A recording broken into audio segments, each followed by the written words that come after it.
Hello and welcome back everybody to Burton Albion England DNA. We have done pretty good off camera actually in the last few months. That is your league table. Right around the playoffs, it's been by far our best start to the season ever in the championship by quite a distance. And it's not just the fact that we've got the points on the board and we are where we are in the league table. It's the fact that we've been able to go through a couple of losing spells. We've come out the other side of it. So looking pretty good, I would say, in terms of how we've started off this season. Average possession, we're currently 5th on 55, which is nice. In terms of results, yeah, you can see there, we had a couple of bad spells. Like you can see it in September, we had a few there, didn't we? Got a nice little run. Another little period there looked pretty bad, didn't it? Then a 5-5 draw followed by back-to-back wins. We did draw the FA Cup, though, against Norwich Hamlet, which isn't great, but yeah, played the B team, and they managed to, I mean, to be fair, they scored like 2 late goals, 87 and 90, as in us. I say they as in us, the players, because, yeah, it was the backup team, but they did all right. They win the replay. It's fine. Ignore the bid signs. All I'm going to do there is accept them and then drag out the negotiation by delaying it every time, then cancelling it at the end. So it's fine. We're just going to do a drag out the situation, run out the clock kind of situation for us here. They're not going to be going anywhere, any of these players. In terms of player attribute development and that kind of stuff, let's have a quick look at this for some of the players. We'll start off with this. So we're going to do a review today in terms of the player development review in terms of the attributes, and then we're going to look at 3 matches as well. We're going to play Nottingham Forest, we're going to play Leicester, we're going to play QPR. We're going to get through January today. I'll play the Norwich Hamlet game off camera, and we'll see where we're at the end of that. I just thought I'd bring you back now, because if we're able to get 6 points the next 3 matches, even 5, but definitely 6 or 7 would be really good. We're not going to get 9, but we could get 6 or 7. If we were to get that, we're going to end this episode into the playoffs, and we're going to have a great chance. And then after that would be you come back with me to see how we, conclude our sort of playoff race. And I just thought I didn't want to leave it too big of a gap if we did end up in that race. I wanted to sort of keep you up to date with a little mid-season review. Hopefully everybody is all right with that. And then the next episode will be the youth intake and, yeah, the playoff run, depending on where we're at. I mean, by the time this episode ends and the next one starts, we could be out the playoff race completely, which if we are, that's fine, because we'll still have the youth intake. And if we are completely out the playoffs, we'll just do the youth intake, we'll do the end of season review, we'll do all the stuff basically did in the last episode, right? So, yeah, it's all okay. We've got a nice little plan. We're doing all right. But you're going to see here with me, like, if we were to get 3 points in the next 3 matches or less, you could see the depth of the playoff race right here in this episode, and you could see us really put ourselves in the situation as well, right? So with that being said, let's look at a few of the players and their reviews. So Luke in the last 12 months has improved a little bit on anticipation and composure. His positioning is going up, which is good. He's had a couple of injuries. Just like Aled before him, the goalkeeper does pick up the odd injury, which isn't great, but he's doing good. We'll look at Steve Torrance next, my left side of the back 3 centre-back. Yeah, now he's generally improving pretty good. He's starting to look really, really good. I think he's going to be a top left-sided centre-back, and I think that's probably the only role he could do at the championship level and be an excellent player, is left side of a back 3. He's not really a proper centre-back. He's not really a full-back with any pace or any dribbling. Left side of the back 3 suits him perfectly, so lucky for us, that's what we're using. So there we are, good player. Been playing very, very well incidentally as well, by the way. Really good player. Giannis has sort of plateaued a little bit, to be fair. Slightly improving, but plateaued really. And yeah, he's just a good number 4. He's just a good number 4, isn't he? Good, solid CDM, and that's what it is, but that's fine.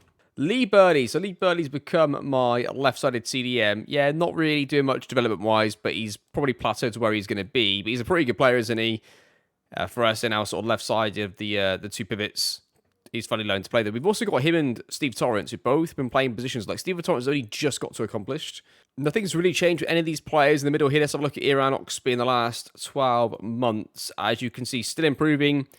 I just made a decision. So what you probably missed off camera a little bit that I've probably not explained too much is, at the start of the series in the first episode where I showed you like how every 3 months I was going to change their individual training regime. For a few players, especially players in the first team, I've sort of gone away from that and just tweaked to what I think they need. And I'm doing it more in 2 stints. So it'll be 1 for 6 months, 1 for another 6 months. Like, for example, Iran right now, I'm only putting him on quickness because if he's going to be a top striker, he has to get quicker. And if he gets quicker, he's going to be a world-class striker. Like, he's going to be brilliant, but he needs to get quicker. So he's already got dribble, he's got finish, he's got first touch, he's got everything. Like, he's such a good player, but he needs quickness. So he's going to focus primarily on that. And I think that's maybe where I went a bit wrong early on. I was trying to create these all-rounded players, and I missed the opportunity when they were younger to get them quicker, which I know will eat away at their development in other areas, but sometimes they just need a bit of that to be elite players, right, in their position. So we're going to focus on that. I'm still completely sticking to the long-term season development plan that we have for the team training. That hasn't changed at all. I keep tweaking every time, like I showed you at the start of the season, with what I do in that sort of like March to the end of the season period, because that's where we sometimes tend to drop points. So we tweak that, but everything else stays the same. For Germany, for players, I'm not too sure what I think they're going to need. Like if they don't need something stand out, then I just stick to the system that I put out. But for players, I'm much more willing now to make it personalized to the player, which is what you would expect in real life as well. Like, yeah, you've got your playing philosophy, your training development philosophy, but if a player needs something specific, that's where an individual learning plan would come in, and that's where you're going to tailor it to suit their needs, either to improve on a weakness to make it not a weakness anymore, or to turn a strength into super strength. You know, either which way you want to look at it.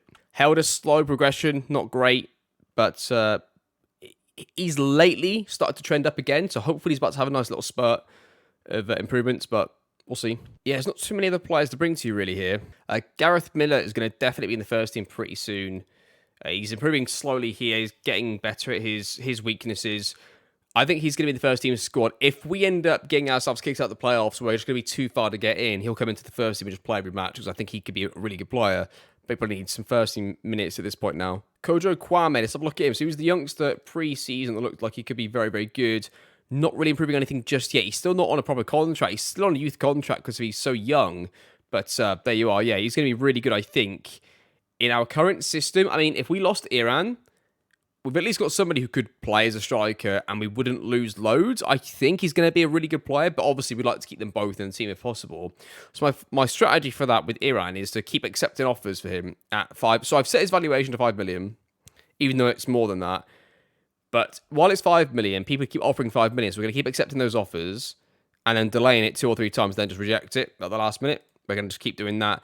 And the reason why we can do that is he's only got 3 years left on his contract, but he's got another 3 years after that. So we can keep doing that until his contract runs out, and then we're going to have to just let him go if he still wants to leave at that point. Obviously, we'd need to be a trophy-winning team at that point to stop it. Tom Stevenson-Ford is a player who looks like he could be really, really good. He's improving, as you can see there. Again, if the season gets written off, he's coming into the first team. He's going to start every game because I think he could be a long-term centre-back for us. And he's also not too slow exactly either, so which is good to see. Is there anybody else down here? I liked this guy, although the 18s manager doesn't seem to play this guy, and I think he's actually not too bad. Maybe I should put him to the under-21s. Get some games in there, maybe. And this guy's Stuart Barrow looks pretty decent. How decent is he going to be? We have to find out, but he's looking pretty good, isn't he? He's like a number 10. He can finish as well. So I think he'd be like my shadow striker, this guy. Again, if we throw away the playoff situation, he'd probably go into the shadow striker role for me because he just needs to get his agility and dribbling up a little bit, and he could be pretty good. He's got a flair. He's got a lot of other intangibles, right? So you never know. That's pretty much it here. Apart from that, I guess we're still looking at... I think this guy could be pretty good, but he's still on a youth contract, so he's not going to progress that much yet, right? So we're waiting to see on him a little more. They've got this Eddie Perry's not great. Yeah, John Logan starts for them, but in terms of results, the 21s are currently mid-table-ish in the top division for the under 21s, which is pretty good considering they're playing that tactic in that environment. So good from them. Under 18s are third in their one, which is pretty good. Only 5 points off the top actually, so they've done pretty well as well, which is good. And you're pretty much bang up to date. I think that's everything. Yeah, you saw a few of the. I gave you a little update after the first few games, right? So you saw some of these games with me. We go through long spells of drawing and losing. In terms of like, how would I improve the tactic? Now, the tactic hasn't changed once this season. It's been exactly the same all the way through. The defensive version of this tactic, when I try to see out the game, I drop these two lads, the two wingers, into wing backs, and it becomes like a 5-2-2-1. I think that probably would get us better results. The football would change a bit, but it's probably going to get us better results. That is in the back of my mind, is we could change to that. But the wing backs would be actual wingers that are being asked to defend like wing backs, but really in possession they're going to be wingers. But that's my current go-to potentially that I might do, but we'll see. I mean, the fact that we've got this close, that's just an idea. There isn't much part of me that wants to change tactic at all, because to go from this to, well, let me get the way out. Yeah, to go from that to where we are now this season, that's a big, big jump, and I shouldn't be too hasty in undoing this. So There you are. Oh, yeah, I just also got Sean Doherty and Rainter both out long-term injured, so we might actually have to promote one of the youngsters to the first team. In fact, probably should promote somebody now, because if I was to get an injury at centre back, I know Giannis could go back. No, we're okay for now. But if I was to get one more injury or suspension, I'll have to promote somebody from one of the youth teams. Let's get to the game anyway against Nottingham Forest, who are currently actually in 6th place. So if we beat them here today, we'll replace them into the last playoffs place, which is good. Assistant manager says, got them press me, okay? Forest play short. They're going to retain around the back. Yeah, we get caught in the half spaces quite a lot for our back three, but there's only so much we can do. Basically, whatever I try to prevent, we're going to open up a hole somewhere else because the team just isn't good enough, and they're not quick enough in particular. Oxby goes through it here, and Oxby should have probably scored, stays 0-0. Yeah, that's a big thing, right, is that when your team is slower, like, forget all the other areas that we are behind the other teams. If you're just slower than the opposition, you're easier to counter on. You're bad in transitions. You can't get cheap goals by having a quick play run at their defenders and drawing fouls as easy. We have to work hard for our attacks. We can't just play it straight in behind and get a chance like other teams can. We can't do any of those things. We are disadvantaged in almost every possible way. One, because we aren't good enough, or we're not as good as other teams in the league. But two, we're actually significantly quite a slow team. Like, I don't think I've got a single player with acceleration of 16. Not one in the whole squad. And only really 1 or 2 with 15. We're battering Forest here, though. Lots of possession, which is what we have to do. We have to control games. We have to pass the ball, retain the ball, and control games. That's all we can do to try and compete in these matches, especially away from home. As soon as we get into any back and forth transitional kind of game, we're going to lose. So, yeah, they're going to try and get a chance on us here. Kinnan's going to have to try and defend against Bowder. They're going to cut it back. It's going to be their highlight. Are they going to score? We survive because it's Oxby. Is he going to knock it down to anybody? No, it's going to be their highlight. It was close, though. We were able to successfully defend the first part of the attack. Second part's coming now. Oh, maybe it's not, but Burley wins it. Counter-attack is sprung. Lockwood, is he going to get there? No. I mean, where are they going to go with this now? They're going to play out the back to the right-hand side. I mean, what a long highlight this is. Here we go. Now Hughes, now Hudson.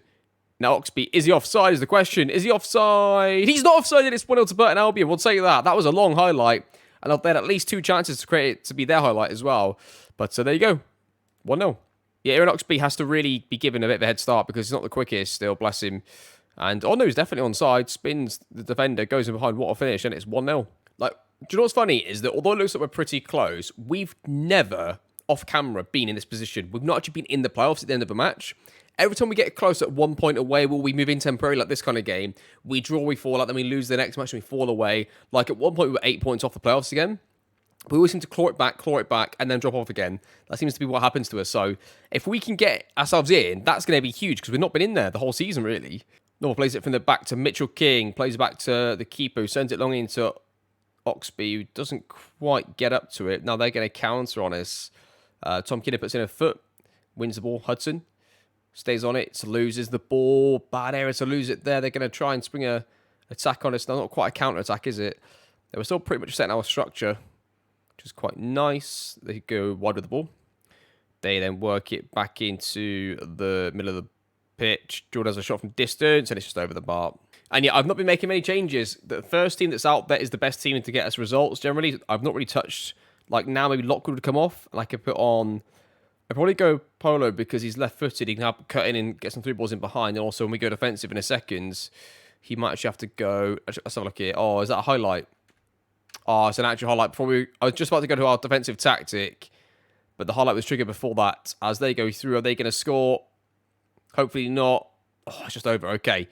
Right, so our defensive tactic is, yeah, just simply this. We just go to the 3 at the back version pretty much. And then what I like to do is I like to make sure we've actually got a left wing back, or a left foot at left wing back. And I mean, if Burley's on the pitch and he's doing okay, he can go out there. Hudson can drop as a pivot. And that all looks fine. Polo's going to have to go as a 10. Tom Kinnan's quite tired. We'll take Tom off. We'll put on... Oh, see, I like Lockwood as the right-sided player in that scenario. I guess we could put Howder in there.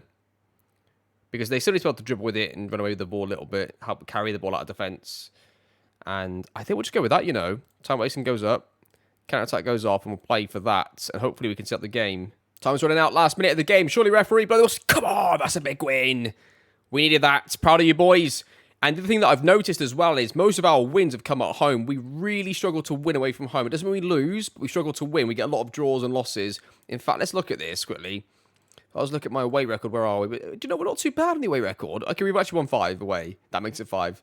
And home records, slightly better, got 7 wins. We're slightly better at home than away. Yeah, home points, we've got 25. Away points is 17 now. But obviously, before that game, it would have been 14. So there's been quite a big difference in it before that win. That was a big win against the team away from home in a good position, in a good bit of form. So, right, okay, I'm going to play this Dulwich Hamlet game off camera. We'll come back and join me for the Leicester game. It'll be full rotation. They should win because they're at home, but it is a full rotation. You never know. And then we'll go on to the game that's QPR. I'm excited about this. We could end up in today's episode in the playoffs for the first time. This could be big. See you in a week's time. Okay, we did manage to win the cup game 2-1. We've got Stoke in the next round, which is fun because at home, hopefully we can win that game as well, get a bit of extra money in, and then maybe lose the next one in a small game, in a small like margin of scoreline, so we keep the full morale somewhat higher. That's going to be it. See, we're going to get Ian Lockwood and Helder together. Whenever these two both play on the wing, we don't seem to play that well, so that's interesting to see how we get on here against Leicester. And yeah, potentially cement ourselves into the playoffs for another match day. Assistant manager says recent praise is justified. Okay. First highlight of the game is 90 minutes in. Brendan Hughes gets on the right-hand side, sort of right half space, plays it back to Burley. Scored a few of these this season, and it's another one. Lee Burley scores yet another one. 5 goals. They're all very similar, and all 5 goals of Lee Burley's have been very similar. Sort of cut back to edge of the air on his left foot, and then hit towards goal. That wasn't the cleanest of strikes. I think it took a huge deflection, in fact, but that is a typical Lee Burley type of goal. That's going to be 1-0. Is it deflection? It's got to be, hasn't it? Yeah, there it is. 1-0. Again, this is another team that are in and around that playoff spot, right? Leicester right there. If we can win this, this would be huge. Huge for us.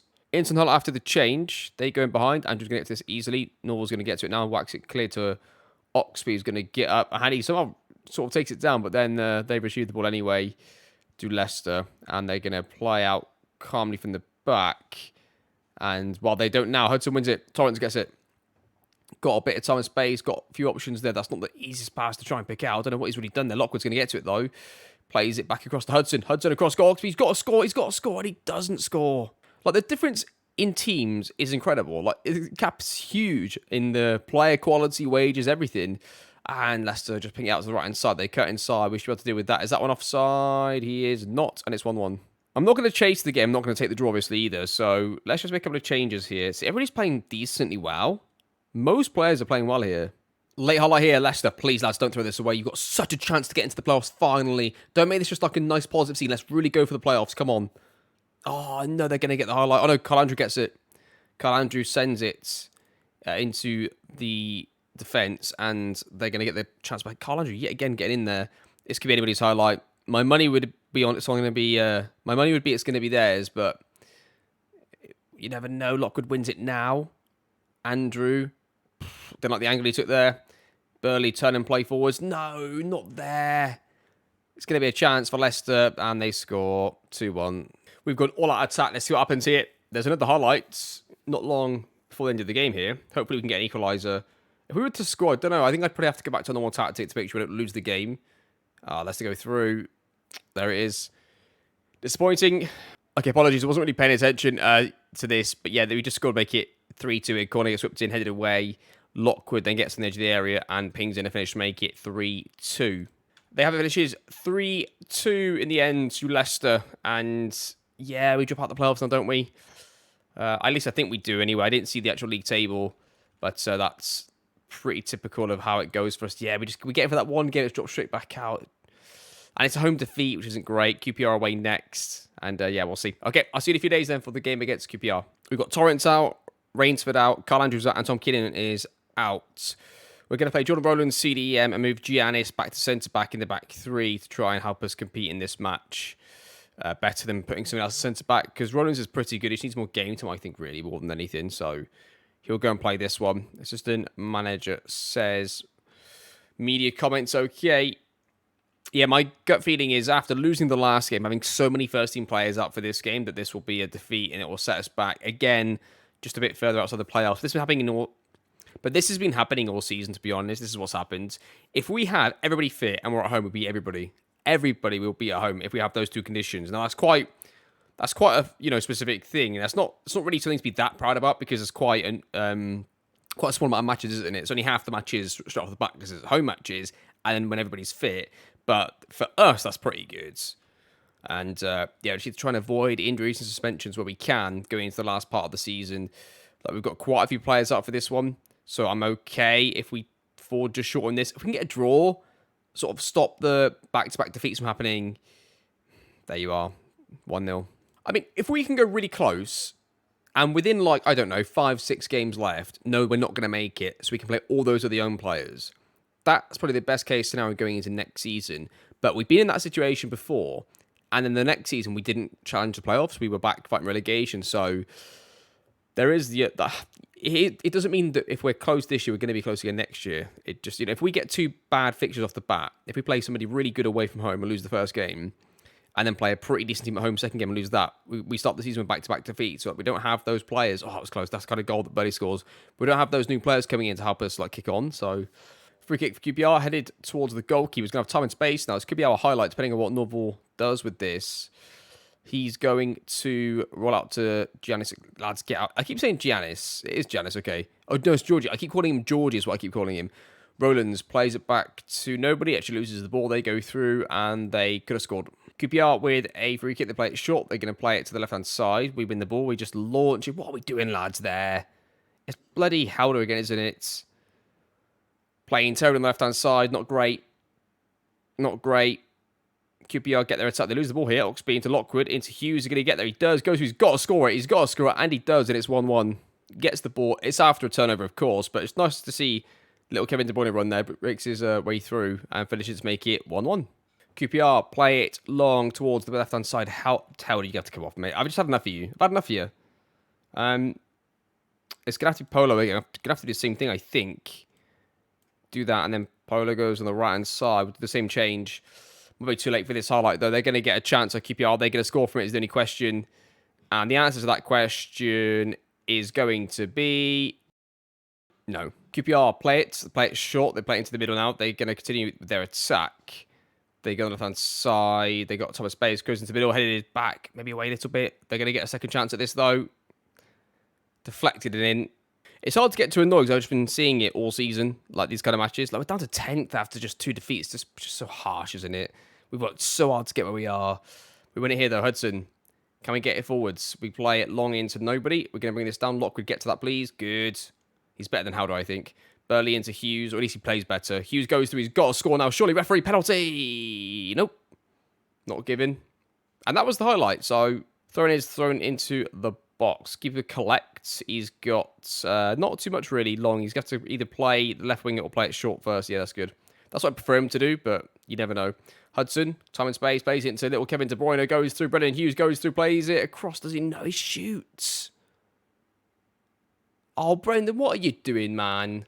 Fuck's sake. We do all the hard work to get you in behind, and you do that. Last second highlight, we play out from the back. We've just gone all out attack, made a few different subs to get players on. We go up front now to Polo. Comes back, Giannis into Polo again. He's got time and space. He loses the ball, though. And I don't know how you didn't read that. Whoever that is, Rowlands. Oh, lads, this is just absolutely calamitous from the lads at the back. We don't deserve to win this game. Get out. Get out, lads. Get off the pitch. You don't deserve it. They don't deserve it, but you don't deserve it either.